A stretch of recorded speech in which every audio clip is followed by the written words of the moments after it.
Allahu Akbar. Buang nak. Allahu Akbar. Allah. Saya minta segera untuk dicari dan segera harus melakukan klarifikasi.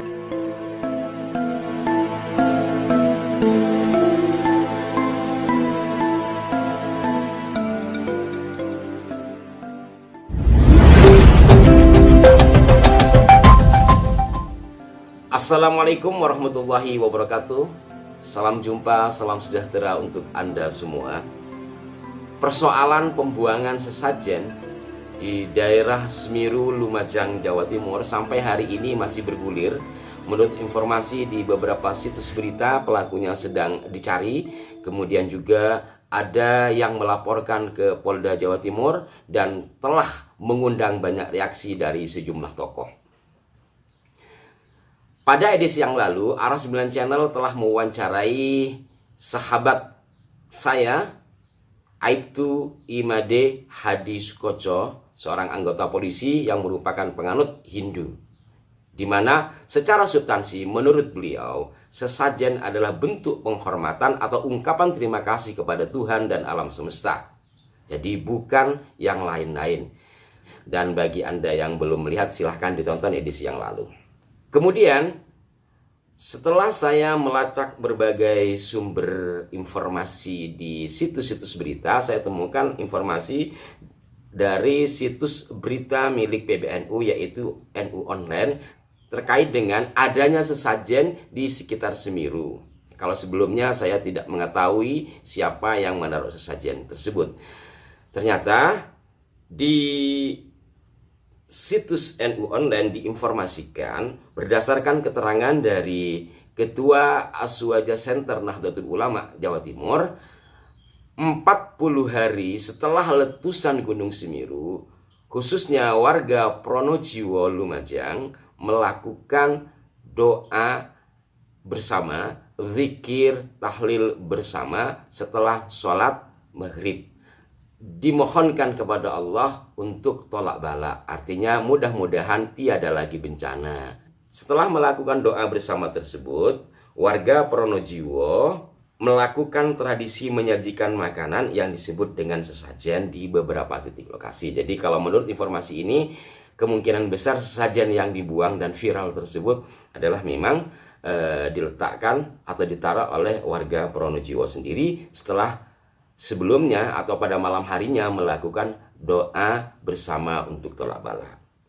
Nah, atas peristiwa yang terjadi, sahabat dari Kiai Haji Ma'ruf Khosin, Kiai Ma'ruf Khosin selain sebagai Ketua Aswaja Center NU, beliau juga pengasuh Pondok Pesantren Rodotul Ulum 1 Suramadu, dan beliau juga merupakan Ketua Komisi Fatwa MUI Jawa Timur. Atas kejadian yang tidak mengenakkan masyarakat tersebut, pengasuh Pondok Pesantren Rodotul Ulum 1 Suramadu, Kiai Haji Ma'ruf Khosin, ditelepon oleh seorang temannya yang asli kelahiran Pronojiwo untuk menanyakan hukum sesajen dalam pandangan Islam. Nah, pertama setelah kita tahu siapa yang meletakkan sesajen, kita sekarang berbicara tentang hukumnya dalam pandangan Islam. Ini tentu salah satu pandangan saja, sebab ketika berbicara hukum Islam nanti banyak sumber dan banyak pendapat. Satu di antara pendapat tersebut disampaikan oleh Kiai Haji Ma'ruf Khosin yang diberitakan di NU Online. Kiai Ma'ruf Khosin menceritakan, Tuan Abdul Hanan, teman bermain saat di Raudhatul Ulum 1 Ganjaran Gondang Legi Malang yang asli kelahiran Pronojiwo Lumajang ini menelpon saya pada Sabtu kemarin dan mengirim video ada orang yang menendang sesajen dikatakan syirik dan justru mengundang murka Allah. Kemudian sahabat Kiai Ma'ruf Khosin melalui sambungan WhatsApp mengirimkan informasi berisi video yang diberikan keterangan. Video di atas adalah suatu ritual di mana setelah 40 hari meletusnya Gunung Semeru, ba'da maghrib kami membaca tolak bala, yasin dan lain-lain sesuai petunjuk salah satu kiai. Pagi harinya kami memasang semacam sesajen atau petean dalam istilah Madura. Namun ada kelompok minhum yang membuang dan mengupload di medsos. Masyarakat kami sangat tidak terima dengan perilaku mereka. Bagaimana cara menyikapinya, Kiai? Atas pertanyaan itu, Kiai Ma'ruf Khosin kemudian memberikan jawaban.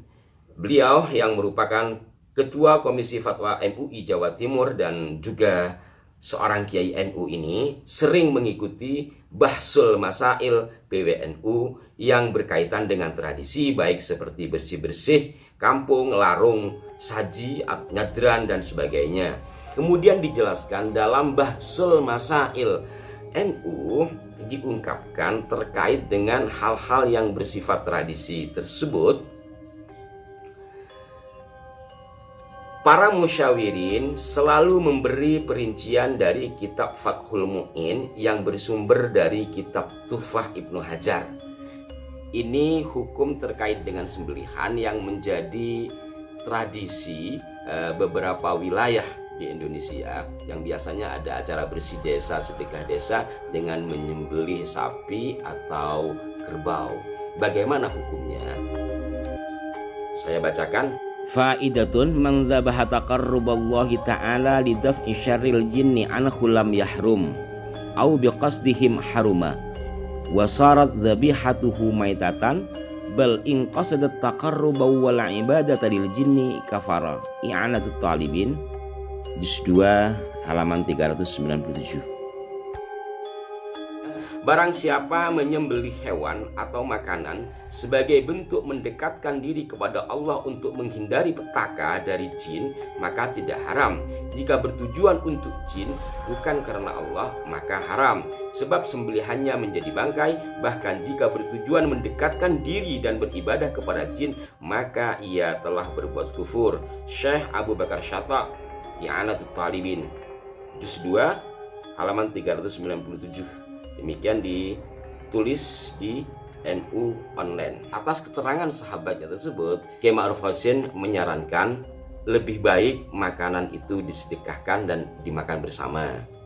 Namun sahabat beliau yaitu Abdul Hanan menjelaskan bahwa makanan itu sengaja dibiarkan supaya dimakan oleh burung atau hewan apapun yang ada di sekitar Semeru. Lantas kalau seperti ini bagaimana hukumnya? Terkait dengan hal ini, Kiai Ma'ruf Hasin kemudian mengutip pendapat Imam Ar-Ramli dalam kitab Nihayatul Muhtaj. Di sana dijelaskan apa yang terjadi saat ini dengan melempar roti ke laut untuk binatang laut dan ikan adalah tidak haram meskipun memiliki harga, sebab hal itu termasuk sedekah kepada hewan. Nah pemirsa, dari uraian tadi ada dua hal. Yang pertama tentang siapa yang memberikan sesaji dan bagaimana kronologis peristiwanya. Yang kedua tentang hukum sesajen sebagaimana diungkapkan oleh Kiai Ma'ruf Hasin, seorang Kiai NU Jawa Timur dan juga pengasuh pondok pesantren, yang mana beliau juga adalah ketua Komisi Fatwa MUI Jawa Timur. Kiranya dapat dimengerti dari apa yang diurai tadi dan mudah-mudahan bermanfaat.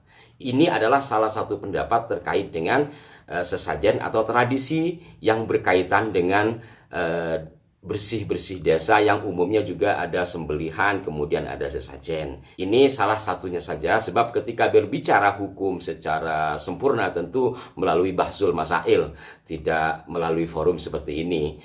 Ini hanya kilasan saja untuk memberi ruang kepada kita bahwa ada pendapat ulama yang disampaikan ulama kemudian hari seperti tadi. Sehingga dengan demikian insya Allah kita akan lebih terbuka, lebih banyak wawasan dalam menyikapi hal-hal yang bersifat tradisi.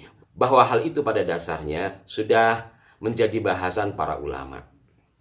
Ya, sekali lagi, kalau bicara tentang persisnya seperti apa, berbicara sebuah hukum di dalam Islam, khususnya Ahlussunnah wal Jamaah yang saya ketahui, itu tidak bisa menggunakan pendapat pribadi atau hanya mengutip begitu saja, tentu melalui forum bahsul masail. Apa yang disampaikan oleh Kiai Ma'ruf yang saya urai tadi itu juga bersumber dari hasil bahsul masail. Sekilas informasi, bahsul masail adalah pembahasan berbagai masalah kehidupan yang berkaitan dengan keagamaan yang dibahas oleh para ahli.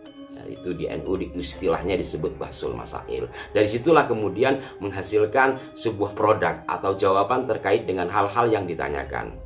Apakah itu kehidupan sehari-hari, apakah itu berkaitan dengan kehidupan, apakah atau mungkin yang berkaitan dengan hukum-hukum fikih yang pada masa Nabi tidak ada, pada masa sahabat tidak ada, pada masa tabi'in tidak ada, tapi di masa sekarang muncul. Itu dibahas di dalam bahsul masail.